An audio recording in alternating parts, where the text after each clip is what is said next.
आपको सुन के हैरानी होगी कि श्रीलंका हो या पाकिस्तान, अब जो सिचुएशन फेस कर रहे हैं वही सिचुएशन यूएसए भी फेस कर रहा है।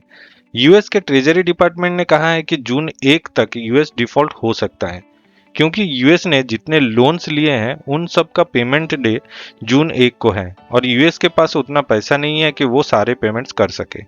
यूएस के प्रेसिडेंट जो बाइडेन ने कांग्रेस के सारे रिपब्लिकन्स और डेमोक्रेट्स के साथ मिलकर हाई लेवल मीटिंग्स कर रहे हैं, क्योंकि कोई तो सोल्यूशन निकाला जाए जिससे कि यूएस डिफॉल्ट होने से बच जाए। नहीं तो अगर यूएस डिफॉल्ट की तरफ बढ़ता है तो बड़ी रिसेशन आ सकती है और साथ में बेरोजगारी भी बढ़ जाएगी। और ये खाली यूएस को अफेक्ट नहीं करेगा, पूरी दुनिया इससे अफेक्ट हो जाएगी, क्योंकि यूएस का डॉलर हर कंट्री में ट्रेड करने के लिए यूज होता है। यही रीजन है कि इंडिया हमेशा कहता है कि एक सब्स्टिट्यूट करेंसी होना चाहिए जिसको कि ऐसे टाइम पे यूज किया जा सके।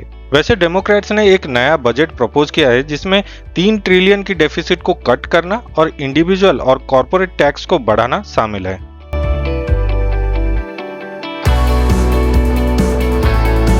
कनाडा के प्राइम मिनिस्टर जस्टिन ट्रूडो की सरकार ने एक चाइनीज डिप्लोमेट को एक्सेल करने की डिसीजन लिया है।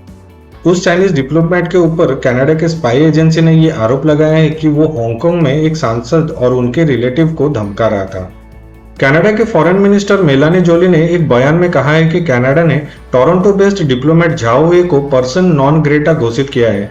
उन्होंने ये भी कहा है कि कनाडा अपने आंतरिक मामले में किसी भी तरह का विदेशी हस्तक्षेप को बर्दाश्त नहीं करेगा। कनाडा में डिप्लोमेट्स को चेतावनी दी गई है कि अगर वो इसी तरह का कोई भी इंसिडेंट में इन्वॉल्व पाए जाते हैं तो उन्हें सीधा घर भेज दिया जाएगा। झाओ को एक्सपेल करने की मांग last week Globe and Mail में एक रिपोर्ट आने के बाद शुरू हुआ था। CSIS को 2021 में ये जानकारी मिली थी कि चाइना गवर्नमेंट हांगकांग में कंजर्वेटिव सांसद मिशेल चैंग और उनके रिश्तेदारों को डराने के तरीके पर विचार कर रही है। फेडरल गवर्नमेंट ने इस खबर की पुष्टि भी की थी।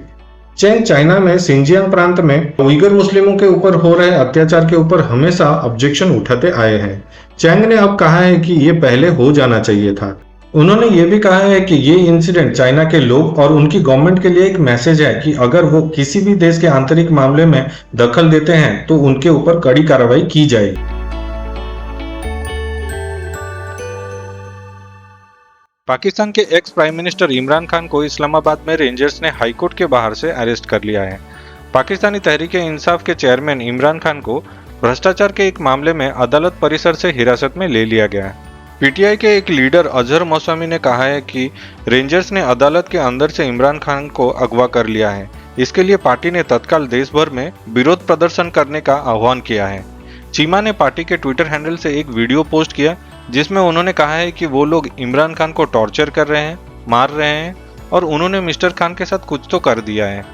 पिछले सैटरडे को इमरान खान ने एक रैली को संबोधित करते हुए कहा था कि आईएसआई के जनरल फैजल नसीर ने उनको मारने के लिए प्लान बनाया था। गिरफ्तारी से एक दिन पहले ही पाकिस्तानी सेना ने एक्स प्राइम मिनिस्टर की बिना किसी सबूत के एक सर्विंग आईएसआई ऑफिसर के खिलाफ बेहद गैर जिम्मेदाराना और आधारहीन आरोप लगाने पर लताड़ लगाई थी। पिछले 1 साल से ये कंटिन्यूस पैटर्न है कि कभी इमरान खान तो कभी आर्मी चीफ तो कभी आईएसआई चीफ एक दूसरे के खिलाफ कुछ ना कुछ कह रहे हैं और बहुत बार इमरान खान को अरेस्ट करने की कोशिश भी की जा रही थी, पर लोगों के प्रोटेस्ट की वजह से ये नहीं हो पा रहा था।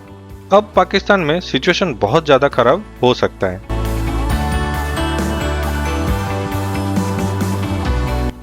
इजराइल ने मंगलवार को एक टारगेटेड एयर स्ट्राइक के जरिए इस्लामिक जिहादी ग्रुप के 3 सीनियर कमांडर्स को मार गिराया। पैलेस्टाइन के हेल्थ ऑफिशियल्स ने कहा है कि कमांडर्स, उनकी पत्नियां, उनके बच्चों और आसपास के अन्य लोगों को मिला के 13 लोग इस हमले में मारे गए हैं। घनी आबादी वाले रिहायशी इलाके में हुए हमले में एक नई वार को न्योता दे दिया है। उन्होंने गाजा शहर के एक अपार्टमेंट के सबसे ऊपरी मंजिल और राफा शहर के एक घर को टारगेट किया था। पैलेस्टाइन के हेल्थ मिनिस्ट्री ने कहा है कि 20 लोग घायल हुए हैं इस इंसिडेंट में और इंसिडेंट वाले जगह से लोगों को निकालने के लिए एम्बुलेंस लगाया गया है। इसराइल ने कहा है कि आज सुबह उन्होंने कुछ मिलिटेंट ट्रेनिंग सेंटर्स के ऊपर अटैक किया था।